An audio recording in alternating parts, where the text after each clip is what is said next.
Assalamualaikum warahmatullahi wabarakatuh. Selamat datang kembali di kelas fisika bersama Pak Acep di sini. Pada kesempatan kali ini kita akan belajar tentang besaran vektor, ya. Jadi kita akan belajar tentang besaran vektor. Nah, apa sih yang dimaksud dengan besaran vektor? Nah, di sini kita akan mulai dari pembahasannya tentang pembagian besaran, ya. Jadi besaran kalau dilihat berdasarkan ada tidaknya arah, jadi patokannya itu adalah ada tidaknya arah. Di sini kita akan bagi menjadi dua macam, ya. Jadi ada dua jenis. Yang pertama ada yang disebut dengan besaran vektor. Yang kedua disebut dengan besaran skalar. Nah, apa yang dimaksud dengan besaran vektor? Ialah besaran yang memiliki nilai dan juga arah, ya, seperti itu. Sedangkan skalar adalah besaran yang hanya memiliki nilai saja. Nah, apa saja ya besaran yang termasuk ke dalam besaran vektor? Ini sebagai contoh, ya. Contoh, ini ada besaran yang kita namakan posisi, ya. Kemudian ada lagi gaya, dan masih banyak lagi, ya, yang termasuk ke dalam besaran vektor. Kemudian apa yang termasuk ke dalam besaran skalar? Contohnya, contoh ada besaran massa, ya. Kemudian ada waktu, kemudian ada suhu, ya, dan lain-lain. Ya, kalau kita sebutkan satu persatu ini banyak banget, jadi kalian bisa nyari sendiri di internet untuk beberapa contoh besaran dari vektor dan juga skalar. Nah, mari kita bandingkan mengapa besaran tersebut termasuk ke dalam vektor ataupun skalar, ya. Mari kita lihat penjelasannya di sini. Pertama, mulai dari posisi dulu, ya. Posisi. Nah, posisi itu memang belum kalian pelajari di fisika maksud arti yang sebenarnya itu apa. Tapi kalian coba beri definisi dulu, ya, bahwa posisi itu adalah kedudukan terhadap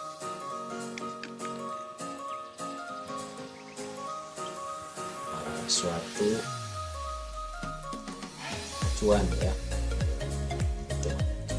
Misalnya kita di sini punya ilustrasi, ya, kita ilustrasikan ada 3 rumah, ya.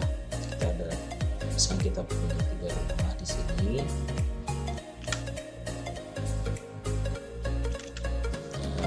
Rumahnya misalnya, ya, rumah satu. Kita gambar dulu biar biar ilustratif, ya. Ini misalnya rumahnya Ali, ya. Ini rumahnya Badu. Ini rumahnya siapa ya? Huruf C, Caca. Kayak coklat, ya, Caca. Oke, begitu, ya. Nah, di sini misalnya dari Ali ke rumah Badu itu jaraknya adalah 3 meter misalnya. Dari Badu ke rumah Caca juga sama, jaraknya 3 meter.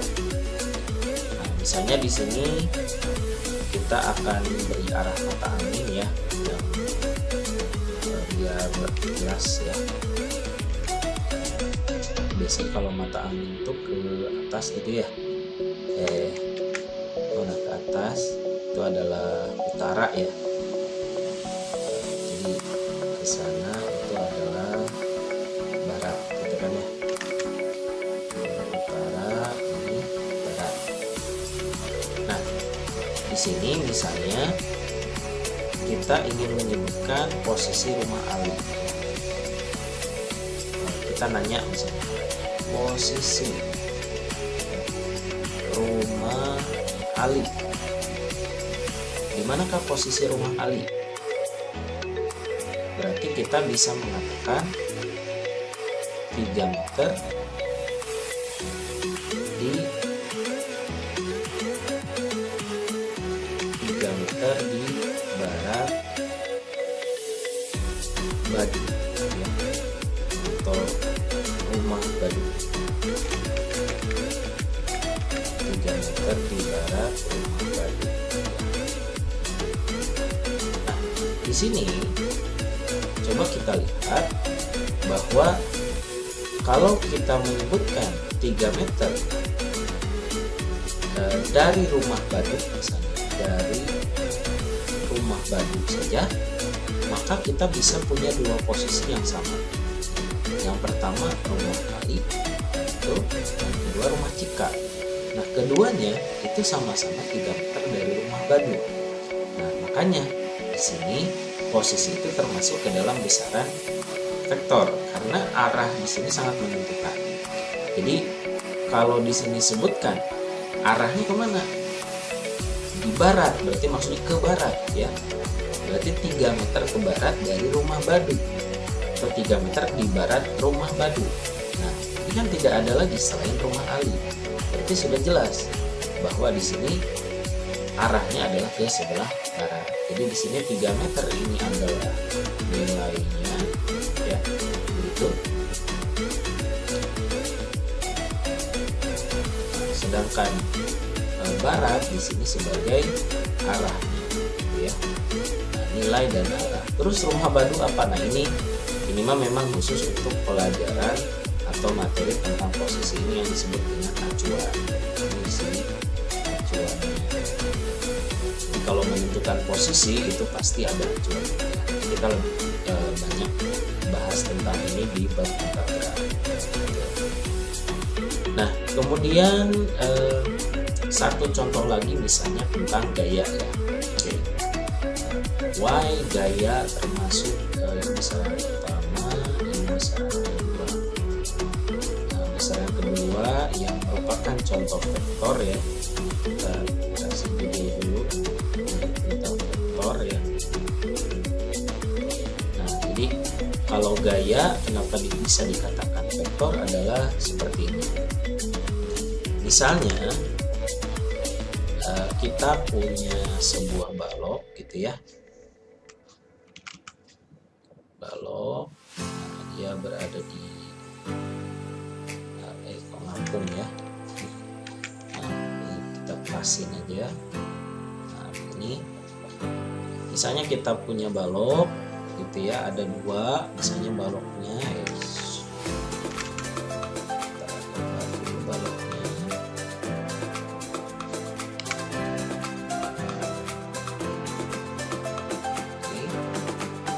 baloknya ini anggap saja ukurannya sama ya.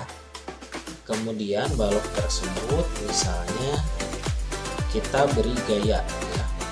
Balok yang pertama kita tarik oleh gaya arah ke sebelah kanan seperti ini.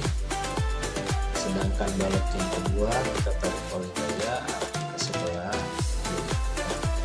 Nah, pelajaran tentang gaya ini pernah kalian peroleh waktu SMP kelas 8 ya. Misalnya balok pertama diberi gaya F1 sama dengan 10 Newton. Balok kedua juga kita beri gaya 10 Newton. Nah, di sini gaya yang diberikan kepada kedua balok itu sama besar. Sama-sama 10 Newton F1 dan F2-nya. Tetapi ini akan menghasilkan pergeseran yang pasti tidak akan sama. Balok pertama mungkin akan bergeser ke sebelah kanan, sedangkan balok kedua akan bergeser ke sebelah kiri. Nah, hal ini membuat gaya adalah besaran vektor, jadi dia perlu nilai dan arah. Ketika kita ingin mendorong lemari, misalnya ini ada anak gitu ya, dia punya sebuah lemari gitu.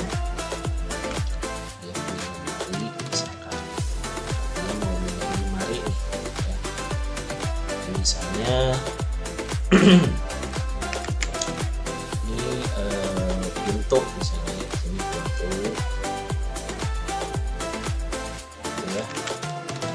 dia misalkan si anak ini dia ingin memindahkan lemari tersebut gitu ya. Lemari ini ingin dipindahkan mendekati ke pintu gitu, misalnya ke sini. Nah, bagaimana cara memindahkannya? Tentu kita membutuhkan suatu dorongan atau gaya. Nah, kemanakah gaya itu harus diberikan? Arahnya. Nah, itu sangat penting. Karena kalau kita salah memberikan arah gaya, maka perpindahan yang ditimbulkan pun akan berbeda.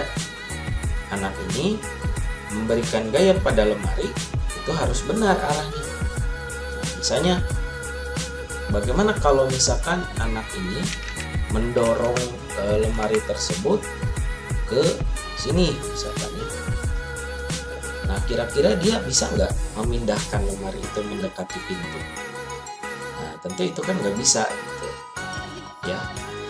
Maka dari itu, ketika dia benar-benar ingin memindahkan pintu, maka dia harus memberikan gaya yang arahnya benar ya, seperti itu.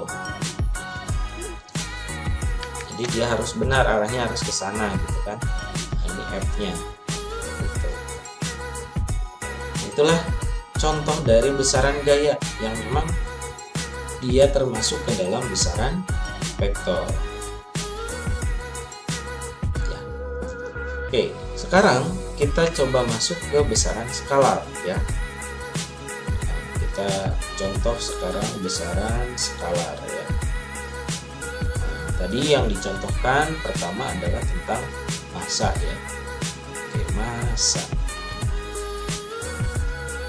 Nah, mengapa massa ini termasuk ke dalam besaran skalar? Karena misalnya kita punya sebuah batu gitu ya, batu. Nah, batu ini misalnya ditanyakan berapa massa. Setelah ditimbang, misalnya kita tahu massa dari batu itu adalah 10 kg. Maka informasi ini saja sudah cukup gitu. 10 kg itu tidak membutuhkan arahnya kemana. Termasuk kalau kalian berbelanja misalnya buah-buahan gitu ya di pasar, di pedagang, beras gitu. Itu ketika kalian menyebutkan massa, maka tidak harus kalian menyebutkan arahnya, dan itu pun malah menjadi aneh gitu kan ya. Besaran apa lagi kira-kira yang mirip seperti massa gitu kan. Tadi ada suhu misalkan, suhu kamu berapa nih, apalagi misalnya sekarang lagi musim corona gitu kan. Ketika kalian memasuki suatu tempat ibadah atau misalkan kalian memasuki pusat perbelanjaan, maka suhu tubuh kalian tuh akan diukur. Nah, ketika diukur di situ, maka yang terbaca itu ya suhu angkanya saja, nilainya saja berapa derajat Celcius. Nah, itu tidak akan ada arahnya gitu. Oh, karena kamu misalnya datang dari Cimahi gitu ya, datang ke Bandung. Oh, ini 36 derajat Celcius dari barat misalkan. Oh, karena kamu orang Cimahi. Nah, enggak seperti itu ya. Jadi suhu itu ya, kalau kamu misalnya suhunya 36 derajat tadi kan, cukup 36 derajat Celcius saja itu udah cukup memberikan informasi tentang besaran suhu ya. Nah, seperti itu perbedaan antara vektor dan juga skalar ya, secara sederhana gitu ya, dilihat dari perlu tidaknya terhadap arah gitu. Dan masih banyak lagi contoh besaran lain yang bisa kalian ekspor dan bisa kalian cari dari internet ya. Kemudian kalian pikirkan kira-kira besaran ini perlu gak sih adanya arah gitu, jadi aneh gak sih kalau adanya arah gitu. Nah, nanti bisa kalian cari dari internet ya. Oke, itu saja mungkin untuk pembahasan tentang pembagian besaran menjadi vektor dan juga skalar. Terima kasih, sampai jumpa di video berikutnya.